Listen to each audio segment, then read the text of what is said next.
सप्ताह हेला कालबैशाखी जनित वर्षा पवन जोगु अनेक स्थान में सर्वाधिक तापमात्रा ह्रास पाई। आगामी 48 घंटा पर पुणी ताती बढ़िबो बोली भुवनेश्वर पाणीपाग विज्ञान केन्द्र तरफ सूचना दिया जाइछि। गत 24 घंटा रे सर्वाधिक वर्षा 64 मिलीमीटर ढेंकानाल रे रेकर्ड होइथिबा बेले आसंता 24 घंटा मध्य उपकूल दक्षिण और उत्तर ओडिशार अनेक स्थान में वर्षा सहित बिजुली घड़घड़ी होगा संभावना रही। मालकानगिरी, नवरंगपुर, बलांगीर, कंधमाल, कलाहांडी, मयूरभंज, केन्दुझर, भद्रक, बालेश्वर और जाजपुर जिलार किछि अंचल में बिजुली घड़घड़ी सहित वर्षा हो पारे।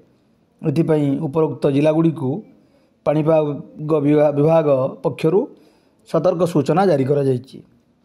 आज नुआपड़ारे दिनर तापमात्रा सबुठ अधिक 44 डिग्री रेकर्ड होइथिबा बेले मालकानगिरी 40.7, टिटलागढ़ 40.5, बलांगीर 40.7, सुंदरगढ़ 40.1, संबलपुर 40.4, झारसुगुड़ा 40.2, भुवनेश्वर 36 एवं कटक 36.2 डिग्री रेकर्ड होइछि।